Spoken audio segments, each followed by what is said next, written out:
Hello ladies and gentlemen and welcome. This is week 89 of the Icarus updates. This is the quality of life number 6 update, talking about a new forge, the Foundry and the gameplay trailer. So next week we have a big update. It's going to be new frontiers, and this is just kind of setting up the foundations ready for that. So week 89 is here, and with only 1 week until new frontiers, we've decided to do a week of focusing on quality of life improvements and introducing some new benches that allow for the new content to come next week. A bunch of quality of life improvements recommended by our community have been added, including new keybinds and adjustments to blueprints.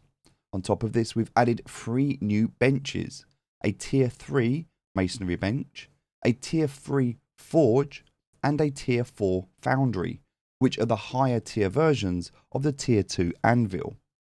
These are going to provide a more streamlined progression for items previously on the lower tier variations of these benches, and they're going to allow for simple consolidation to save floor space as you progress through these levels.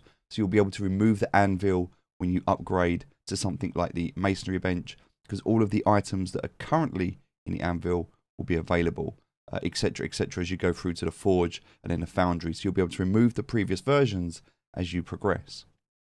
Finally, the new Frontiers gameplay trailer premieres this weekend on YouTube, and you can sign up to watch it using the link below. Alright, so we'll talk about that gameplay trailer later when that launches this Saturday. There was another one recently called The Seeker, which you can go and watch. That's a really good kind of tease as to what's coming. And they're really starting to step up and focus now on the lore as we progress deeper into this game. As you start and you're on Olympus, it's very Earth-like. As you move into Styx, it becomes a little bit more alien. And now, as we move into the new update that's coming, we're going to see a new map with a lot more lore, pushing us further into this terraforming kind of aspect of the lore of the game, where things are not quite as they seem. And yeah, it's going to be interesting to kind of dive into that. The content creation team, the lore team, doing an incredible job of really kind of creating a story around Icarus, and I'm excited to see the direction it goes, and the footage, the trailer, the production, the quality, all incredible for this game, and excited to see where that goes. So before the launch of New Frontiers, we wanted to spend this week making some quality of life adjustments that the community have been asking for. So let's take a look at these. We've added a loot all, take all keybind option for you to map the controls in the menu. So now, rather than using your mouse and having to click on that loot all, especially if you're running into a dead body, maybe you're in the middle of a fight and there's a bear near you or something like that, something's happened, and you just need to get in, get your gear, loot it all, and get out. You can now do that with a keybind. So an incredible little quality of life improvement there to help you. We removed XP debt upon death. This also removes any outstanding XP debt that remained from a death before this change was implemented. Thank you. Finally, solo players, you can enjoy the game again without worrying that if you do get mauled by a random bear that was hiding in a tree, that you never saw him, that you're not going to lose that XP, especially if you were like 50 points away from progressing to the next level. It can be so frustrating because you don't have any friends to play with. And if you're on your own and you're a solo player, this was really a penalty that was quite harsh. And the fact that they've removed it is a great quality of life improvement for solo players. So very, very grateful they've removed that XP debt. They can still keep the XP debt for multiplayer. Not a problem if you're in a team and your teammates aren't there. But if you're a solo player, yeah, I definitely agree that removing that was a good decision. And I'm very grateful that they've done that. The drop keybind will now default to unbound rather than Q, but can be set manually. You can still drop items by dragging them to the drop box in your UI, but there is now a keybind that is going to be set to unbound. So you can now, if you want to, go into your keybind settings and set a drop key if you want to do that. Building pieces can now be unlocked as building pack kits rather than individual items.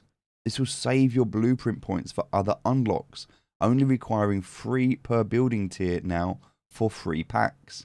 So this is again another improvement. If you're a new player playing this game, you've never played this game before, it's actually it's not that obvious that you need to unlock buildings. And you might be searching around looking for a hotkey or something to try and build and wonder why you can't build your structures. And if you've spent all your blueprint points, you've got to level up again before you can get those items. So the fact that they're consolidating that now into packs, quite like that. It's going to make that end section of the blueprints a little less packed out, but at the same time it's going to make it a lot more accessible for newer players and for people, and being able to have those blueprints to use them in other areas is a nice thing, because let's be honest, at the start of the game nobody's really focusing on those additional building elements, which would be nice to have, but there are much more important things you need to spend those blueprints on. So I feel like at the start of the game, newer players, they're not experimenting that much with base design because there's no need to, because you're not going to be unlocking those items because you've got blueprints to spend elsewhere. So this kind of gives you the ability to maybe spend a little bit more time working on your base, building your base out, knowing that you're going to have additional items that you're not going to have to unlock, which is nice. Okay, if a blueprint provides multiple recipes, the UI will now show all the recipes that it will unlock. Nice. Farming and harvesting XP have been added to the new farming changes from last week. Nice. We'll talk about that a bit later. All tier 2 and above arrows now craft in packs of 5, and higher tiers of arrows now have their cost reduced to balance against this. There we go. So all tier 2 and above arrows now craft in packs of 5. Good to know. Fur has received a balance. Thank you. No need to run into the snow biome now to find fur from a horde of snow wolves. With the amount found on aggressive creatures reduced and increased on passive creatures. This is because of the lack of recipes requiring fur and the abundance of engagements with aggressive creatures, leading to players stockpiling so much of it. We've added some alternative steel bloom recipes that use charcoal. Interesting. We've also added more seed packets for seeds which were currently missing in the workshop pool. So there's a lot of quality of life engagements, improvements that we can see here. And we'll be playing those later on stream as we go through and looking at those. So the Forge, the Foundry, and Advanced Masonry benches. This week we've added 3 new benches in preparation for the content to come in New Frontiers, and also to provide a consolidation route for benches as you progress up the tiers. These are the Tier 3 Masonry bench, the Tier 3 Forge, and the Tier 4 Foundry. The Forge and Foundry are the higher tier variations of the Anvil. Okay, so we talked about that above. This is really just a way for you to save space. All of these benches contain the recipes of the previous benches, so as you build the new versions, you can deconstruct the previous iterations to save room in your base. This also means we have shuffled some recipes around to make this more streamlined and easier to navigate. The new tiers of benches are the Tier 2 Masonry bench into the Tier 3 Masonry bench, and the Tier 2 Anvil into the Tier 3 Forge into the Tier 4 Foundry. The Tier 3 Masonry bench will focus on brickwork, and while this week it only contains the recipes from the current Tier 2 bench, from next week it will include the brand new building items that come with New Frontiers. So we kind of know that because this is going to focus on brickwork and there's a gap in the blueprints, we can expect a lot more brickwork structures to be coming in the future. This also means that once the Tier 3 Masonry bench is built, you can scrap your Tier 2 variation because all the recipes will now be available in the upgraded option. The Tier 3 Forge will now hold all the recipes for tools, shields, bows and crossbows, arrows and bolts that were unlockable at Tier 3 but craftable on the Tier 2 Anvil, and it will also have all the Tier 2 recipes.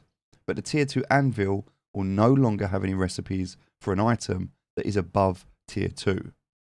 The Tier 3 Forge requires coal or charcoal to fuel it when you craft, and also needs to be placed outdoors to allow for ventilation. The Tier 4 Foundry is the pinnacle of tool crafting on Icarus, and has all the Tier 2 and Tier 3 recipes of the Anvil and the Forge, along with all the Tier 4 recipes that were previously available on the Anvil. This new system allows for you to deconstruct lower tier benches as you can craft the higher ones. Let me just go back. Sorry, this is a large machine Okay, so we're talking about the Tier 4 Foundry. This is a large machine and requires a lot of space. Because it requires electricity to run, it also needs to be placed inside, and a strong power source is necessary to keep it running. Okay, the new system allows for you to deconstruct. Okay, this is there's going to be a system of this that they've introduced the update. We're going to have to test the update. There'll be some iterations with UI and things like that, but a new system is going to allow for you to deconstruct lower tier benches as you craft the higher ones, alleviating any issues with the growing need for floor space, but also allowing for the evolution of items in your base as your level grows. Ideally, a base running a higher level electronics wouldn't be housing a basic anvil, and these new benches allow for that progression. With the addition of these new benches, the blueprint tree has also been altered slightly to reflect the shift. You may notice some gaps, but again, this will be filled next week with the new Frontiers content once it's added to the tech tree. Alright, we are now less than a week away from the new Frontiers expansion, and the excitement in the studio is among the community. It's palpable. For those of you who haven't caught up on what's to come, there's another announcement where they talk about the release.